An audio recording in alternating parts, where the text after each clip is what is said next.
दोस्तों मैं बोलना तो उत्थे जाके चाहता सीगा जिथे किसानां ने धरना दिता, पर जदों उन्हां नाल मेरी गल हुई उन्होंने स्पष्ट लफ्ज़ां दे विच एक गल कही कि असीं सियासी बंदियां कोलों थोड़ा परहेज कर रहे हैं क्योंकि उन्हां दे डंगे होई असीं इत्थे बैठे हाँ। और बदकिस्मती है साडी कि जिस देश का नारा ये रहा होवे जय जवान जय किसान, ते अज वो किसान अपने हक्कां लई सड़कां दे उत्ते रोल रहा होवे। कोई टाइम सीगा जदों किसान ये तय करदा सीगा कि सत्ता किस नूं देनी है, अज सत्ताधारी तय कर रहे हैं कि किसान नूं की देना।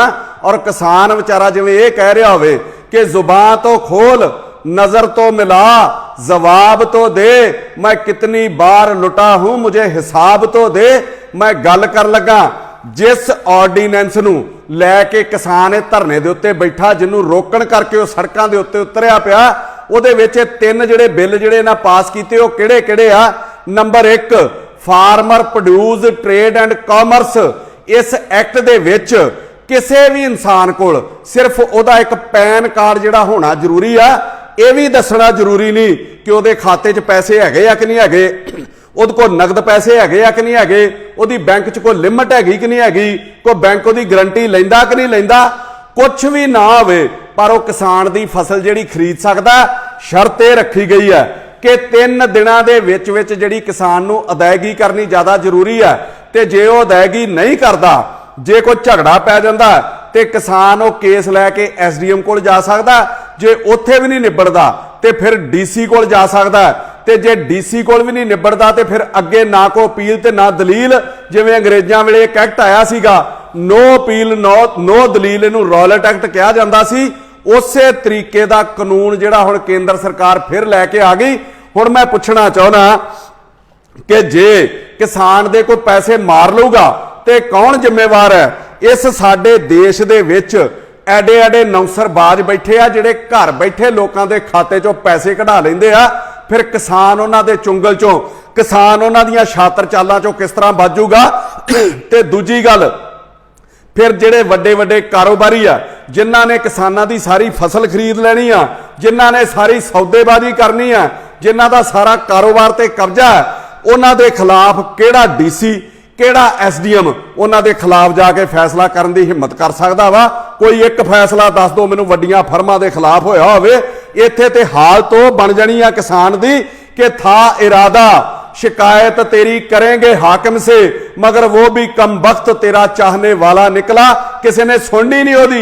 दूजा एक्ट 1955 असेंशियल कमोडिटी के जरूरी वस्तां दे उत्ते जिहड़ा साडे कानून सीगा कि कोई भी व्यापारी ओदी एक मात्रा रखी गई सी कि इस तो वध मात्रा दे विच ओह स्टॉक नहीं रख सकदा, किसी चीज़ का भी किसी चीज़ का जखीरा नहीं इकट्ठा कर सकदा। कारण की सीगा कि यदि ब्लैक जिहड़ी मार्केटिंग आ वो घट करने वास्ते कानून सीगा।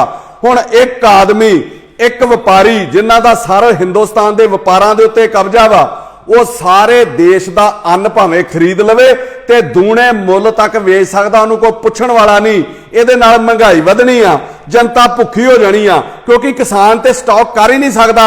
उन्होंने ते विचारे नूं टेंशन हुंदी आ भी किदण ओहदी फसल पक्के किदण वड्डी जावे ते उसे दिन अरदासां करदा रहिंदा भी ये सुखी सांदी मंडी दे विच पहुंच जावे। अद्धियों वध ते आबादी हिंदुस्तान दी पहिलां ही भुखी सौंदी आ देश दे विच। इस तो बाद ते साडे देश दा रब ही राखा।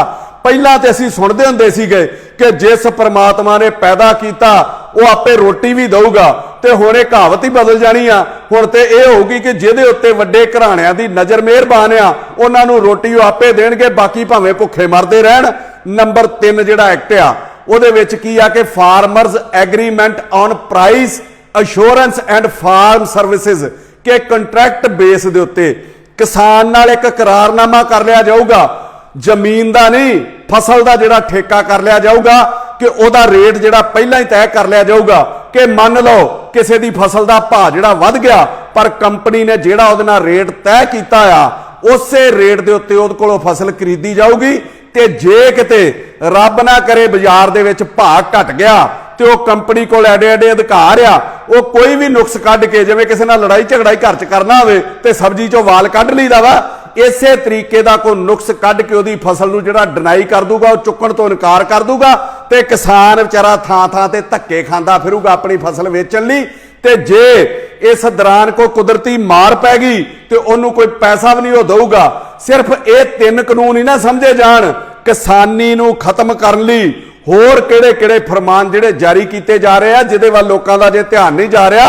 एक कानून होर है इंडियन इलैक्ट्रिसिटी एक्ट 2003 दा इलैक्ट्रिसिटी अमेंडमेंट एक्ट 2020, ये 3 च एक कानून सीगा, उन्होंने हुण सोध करके 2020 दे विच एक कानून नवां लैके आंदा गया बिजली दे उत्ते कि 1947 च जदों देश आज़ाद होया उस तो बाद एक इंडियन इलैक्ट्रिसिटी एक्ट बनया सी 1948 दे विच कि बिजली दी जिहड़ी पैदावार आ ਉਹਦੇ सारे अधिकार जिहड़े ਉਹ सरकार कोल रहणगे, क्योंकि ये डिवेलपमेंट दा साधन आ ना कि कमाई दा, इस तो कमाई नहीं करन दित्ती जाऊगी। ते 1965 दे विच जदों देश दे विच अकाल पिया सीगा, रोटी दे लाले पए सीगे, ते उस टाइम साडे प्रधान मंत्री जिहड़े सीगे श्री लाल बहादुर शास्त्री, उन्हां दीयां हदायतां दे उत्ते एक हरी क्रांति ग्रीन रेवोल्यूशन लैके आंदा गया सीगा, जिन्हों नां दिता गया सीगा जय जवान जय किसान। ते खास करके ये जिहड़ा ये हरी क्रांति सी ये पंजाब लई सी कि उन्हां कहा सीगा कि बिजली बोर्ड भावें घाटे च चला जावे, भावें कर्जा चुके, पर किसानां नूं जिहड़ी पूरी सहूलत दित्ती जाऊगी, क्योंकि मुख टीचा सीगा देश दे विच अनाज पैदा करना। और उदों दसदे आ कि दुनिया की जिहड़ी सब तो वध पैदावार वो पंजाब ने कीती सी और सारे भारत नूं पंजाब कल्ले ने रोटी खवाई सीगी। ते जदों अपना फायदा निकल गया ते हुण गल वो करती कि मतलब निकल गया तो पहचानते नहीं, ऐसे छोड़ रहे हैं जैसे जानते नहीं। उस तो बाद 1948 तो बाद 1965 का जिहड़ा जय जवान जय किसान के नारे तो बाद 2003 दे विच ROR 16 नूं कहा जाता रेट ऑफ रिटर्न एक एक्ट लैके आया गया, जिहदे विच इह कीता गया कि सिर्फ बिजली बोर्ड नूं घाटे च नहीं रहन दिता जाऊगा, 16% इस तो मुनाफा जिहड़ा कमाया जाऊगा। 2003 दे विच इहदे विच कानून च सोध करके कीता गया कि जिहड़ी पैदावार आ वो प्राइवेट हत्थां 'च भी दे दित्ती जाऊगी, पर जिहड़ी डिस्ट्रीब्यूशन आ, जिहड़ी वंड आ, जिहड़ी सप्लाई आ वो सरकार करूगी। ते हुण 2020 दे विच इंडियन इलैक्ट्रिसिटी एक्ट 2020 ਇਹਦੇ ਵਿੱਚ ਸੋਧ ਕਰਕੇ ਜਿਹੜੀ ਬਿਜਲੀ ਦੀ ਵੰਡ ਆ, ਜਿਹੜੀ ਸਪਲਾਈ ਆ, ਉਹ ਵੀ ਪ੍ਰਾਈਵੇਟ ਹੱਥਾਂ ਦੇ ਵਿੱਚ ਦੇ ਦਿੱਤੀ ਜਾਊਗੀ ਔਰ ਇੱਕ ਸਾਰ ਇੱਕ ਸਲੈਬ ਹੋਊਗੀ ਸਾਰੇ ਰੇਟ ਦੀ, ਚਾਹੇ ਕੋਈ 100 ਯੂਨਿਟ ਵਰਤ ਲੇ, ਚਾਹੇ ਕੋਈ 500 ਯੂਨਿਟ ਵਰਤ ਲੇ, ਚਾਹੇ ਕੋਈ 5000 ਯੂਨਿਟ ਵਰਤ ਲਵੇ, ਉਹਦੇ ਤੇ ਇੱਕੋ ਹੀ ਰੇਟ ਜਿਹੜਾ ਤੈਅ ਕੀਤਾ ਜਾਊਗਾ। ਕਿਸਾਨਾਂ ਦਲਤਾਂ ਨੂੰ ਜਿਹੜੀ ਬਿਜਲੀ ਮਾਫ ਮਿਲਦੀ ਆ ਉਹਨਾਂ ਨੂੰ ਪਹਿਲਾਂ ਬਿਜਲੀ ਦਾ ਬਿੱਲ ਜਮ੍ਹਾਂ ਕਰਾਉਣਾ ਪਿਆ ਕਰੂਗਾ, फिर उन्होंने खाते दे विच पैसे जिहड़े वो वापस आया करनगे। केंद्र सरकार ने इहनूं नाम दिता DBT, direct benefit transfer of subsidy. कारण की है? केंद्र कहता कि राज सरकारां दी करप्शन करके जो पैसा जिस काम लई आउंदा है लाउंदियां ही नहीं, चाहे वह स्कॉलरशिप दा होवे, चाहे वह मकानां दे पैसे होण, चाहे सिक्ख्या दे पैसे, चाहे हैल्थ दे पैसे, चाहे मनरेगा, चाहे गैस सिलेंडर आ, चाहे स्किल इंडिया के नाम के उत्ते पैसे आउंदे आ, वो लोकां तक पूरे पहुंचते नहीं। और एडी बेशर्मी की गल आ कि नीति आयोग का एक मैंबर पंजाब च आया होवे और वो कह के गया होवे कि देश के 5-4 सूबਿਆਂ ਦੇ ਵਿੱਚ सब तो ਵੱਧ ਜਿਹੜੇ ਭ੍ਰਿਸ਼ਟ सूबे आ उन्हां दे विच पंजाब भी आउंदा। इत्थों दे लीडर जिहड़े वो बहुत पैसे खांदे आ और सीधा सीधा जिहड़ा लाभ आ वो लाभ पात्री तक जांदा ही नहींगा। हालत की है? सूबा सरकारां नूं जिहड़े भी चलाउंदे आ, चाहे वो अकाली आ चाहे वो कांग्रेसी आ, उन्हां नूं इन्हां चीज़ां दे नाल फर्क ही कोई नहीं। उन्हां नूं सिर्फ अपने घर भरन दे नाल मतलब है। जे उन्हां लई मैं 4 लेना कह लवां ते मैनूं कोई गरेज नहीं होऊगा कि डंगर रस्सा चब्बणों ना डकियां हटदे, कुत्ते बह गए राज ते फिर चक्की चटदे, पत्थर उत्ते बूंद ना कोई असर दिखावे, कदे बंदे दी मानका आदत ना जावे। इन्ने हालात बिगड़ गए, पर इन्हां दियां हालातां दे विच, इन्हां दे हालतां दे विच कोई सुधार नहीं आया। इन्हां लीडरां दियां च केंद्र ने अपनी सोच नाल जो कीता, मैं नहीं कहंदा वो गलत है, वो ठीक है, पर दूजा पहलू उन्हें देखा ही नहीं कि पंजाब च किसान बहुत छोटे आ, घट जमीनां वाले आ। एक एक मोटर का बिल जिहड़ा उन्हां दा 45 तो 50,000 रुपया जिहड़ा साल दा आउंदा, वो पहलां कित्थों जमा कराउणगे? उन्हां कोल ते रोटी अपनी जोगे भी पैसे नहीं हुंदे, बच्चिआं दी पढ़ाई जोगे भी पैसे नहीं हुंदे। किसान ते भुखा मर रहा, वो बिजली दे बिल नहीं जमा कराऊगा पहलां इन्हां नूं ते वो बिजली कट देणगे। जे बिल ना जमा कराया ते साधन की बचूगा उहदे कोल? ये केंद्र ने नहीं सोचिया। ते वड्डी मार की है कि कोई भी खपतकार जिहड़ा वा वो कोर्ट दे विच नहीं जा सकता, वो ना SDM को जा सकता, ना DC को जा सकता, ना हाई कोर्ट जा सकता, ना सुप्रीम कोर्ट दे विच जा सकता। जो जा सकता है उसकी कोई सुनवाई शुरू करूगा तो जो बिजली का रैगूलेटरी कमिशन है सिर्फ वो सुनवाई कर सकता। ते रैगूलेटरी कमिशन के चेयरमैन मैंबर ये पहला जड़ियां राज दियां सरकारां लाउंदियां सी ते हुण जिहड़ा नवें एक्ट के मुताबिक आ इन्हां दी नियुक्ति भी जिहड़ी केंद्र करूगा ते ये जिहड़े चेयरमैन लगने आ ये मैंबर लगने आ। तुसीं की सोचदे हो वड्डे घराणिਆਂ दी मर्जी दे नहीं लगने, ये ते उन्हां दे CEO बन के बह जाणगे, उन्हां दे हक च काम करनगे। कौन सुनवाई करूगा गरीब दी? खपतकार ते हर केस हारूगा, उसकी किते सुनवाई नहीं होनी। कि जिवें किसी शायर ने बड़ा वधिया कहा कि तुम्हारा शहर तुम ही मुद्दई तुम ही मुनसिफ, मुझे यकीन है कि कसूर मेरा ही निकलेगा। सरकारां वड्डे व्यापारियों नूं फायदे दे चक्कर दे विच इह क्यों भुल गईयां कि किसान दुनिया का सब तो जिहड़ा रिस्की इन्वेस्टर है, जिहड़ा खुले असमान दे विच अपनी रास पूंजी रखदा है। कोई छोटे तो छोटा कारोबारी भी होवे, चाहे वह मोची होवे, चाहे वह कोई मतलब छोले भटूरे वेचण वाला होवे, कोई भी होवे, वो अपनी छोटी तो छोटी दुकान नूं भी ताला ला के जांदा। पर किसान जिहड़ा 6 महीने सौ के नहीं वेखदा, हर छोटे तो छोटे काम का बीमा हैगा, पर किसान की फसल का कोई बीमा नहीं। सरकारां दोवें वादे जिन्ना जिन्ने ने कीते, चाहे वह स्टेट गवर्नमेंट है चाहे वह सेंटर गवर्नमेंट है, मैनीफेस्टो दे विच ते ओह कहिंदे सी किसानां नूं सहूलतां देवांगे, इन्हां दे कर्जे माफ करांगे, स्वामीनाथन की जिहड़ी रिपोर्ट आ उहनूं लागू करांगे। पर हालात की बन गए? पूरे किसी ने भी नहीं कीते। मतलब कोई भी बंदा अपने वादे नहीं निभाउंदा। जे मैं इन्हां नूं इह कहां कि गीत लिखे भी तो ऐसे कि सुनाए ना गए, जख्म यूं लफ्ज में उतरे कि दिखाए ना गए, और आज तक रखे हैं और आज तक रखे हैं पछतावे की अलमारी में चोन मैनिफेस्टो के वादे जो दोनों से निभाए ना गए। स्वामीनाथन होना दी रिपोर्ट दे विच की सीगा, मैं तुहाडे ध्यान च लियावां। उन्हां ने कहा सीगा कि जदों एक सरकारी मुलाजम नूं तनख्वाह दे नाल कई भत्ते मिलते उहदे परिवार वास्ते, मैडिकल भत्ता उहदे परिवार नूं भी मिलदा, नाल हाउस रेंट मिलदा, इत्थों तक कि वर्दी धोण तक, जे कोई वर्दी पाउंदा धोण तक दा भी भत्ता दित्ता जांदा। जे किते जज लगे आ उहनां नूं पर्दे धोण तक दा भत्ता दित्ता जांदा। फिर किसान दा पूरा परिवार खेती नूं समर्पित हुंदा, जिन्ना इहनूं भी भत्ते देने बहुत ज़्यादा जरूरी है। कल्ले ओहदी मेहनत दे नाल ओहदे परिवार दा गुजारा नहीं चल सकदा। वो रिपोर्ट ना लागू करन करके किसान दे अज हालात हो गए। उन्हें कहा सीगा अपनी रिपोर्ट दे विच कि जिन्ना खर्चा फसल दे उत्ते आउंदा है उहदा 50% जिहड़ा भत्ता किसान नूं दित्ता जावे। मान लो जे 10,000 रुपया खर्चा आया तो 5,000 उहनूं नाल दित्ता जावे, 15,000 करके इहदे नाल सूचक अंक दे नाल चलिया जावे जां महंगाई दे हिसाब दे नाल चलिया जावे। जिवें 1970 दे विच किसी सरकारी मुलाजम की तनख्वाह 50 रुपये सीगी, अज उहदी तनख्वाह 2020 दे विच 50 सालां बाद 1 लाख रुपया हो गई। ते जे उदों किसान की कणक की कीमत 80 रुपये सीगी, हुण ते लखां 'च पहुंच जानी चाहिदी सी। उहनूं पैसे किन्ने मिलदे आ? 1800 रुपया क्विंटल का। जिवें 1970 दे विच तेल की कीमत 60 ਤੋਂ 70 पैसे सीगी, वो 100 गुणा वध के अज 75 रुपये का हो गया। मतलब 100 गुणा वधिया। ते जे कणक उस टाइम ते 70 रुपये क्विंटल सी, इनू 100 ना गुणा करके कम से कम 7,000 रुपया तो उन्होंने मिलना चाहिए।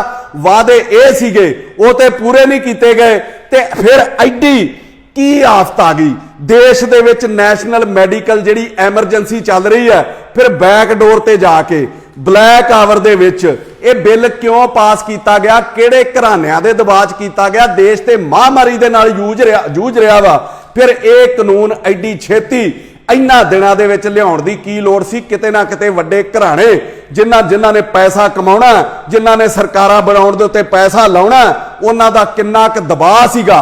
ते सरकार तर्क की दिंदी आ किसानां दी फसल ना चुकण दा कि ये पैसटीसाइड कीटनाशक जिहड़ियां दवाइयां इन्हां दी वरतों बहुत ज़्यादा हुंदी आ, विदेशों के फसल विकती नहीं, तो जदों उत्थे जाके रिजेक्ट कर देंदे आ तो उन्होंने वापस असीं लिया नहीं सकते, उहदा खर्चा बहुत ज़्यादा आउंदा ते इह सुट्टना पैंदा।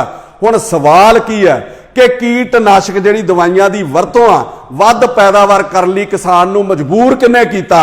जदों किसान नूं कई दहाकिਆਂ तो ਉਹਦੀ ਫਸਲ ਦਾ ਮੁੱਲ ਹੀ ਨਹੀਂ ਮਿਲ ਰਿਹਾ, ਉਹ ਕਰਜ਼ਾਈ ਹੋ ਰਿਹਾ, ਉਹ ਭੁੱਖਾ ਮਰ ਰਿਹਾ, ਫਿਰ ਉਹ ਕਰੇ ਕੀ ਆਪਣੀ ਪੈਦਾਵਾਰ ਵਧਾਉਣ ਲਈ? ਉਹਨੇ ਫਿਰ ਇਹ ਤਰੀਕਾ ਜਿਹੜਾ ਵੇਖੋ ਵੇਖੀ ਅਪਣਾ ਲਿਆ ਔਰ ਅੱਜ ਇਹ ਸਭ ਨੂੰ ਭੁਗਤਣਾ ਪੈਣ ਡਿਆ ਵਾ।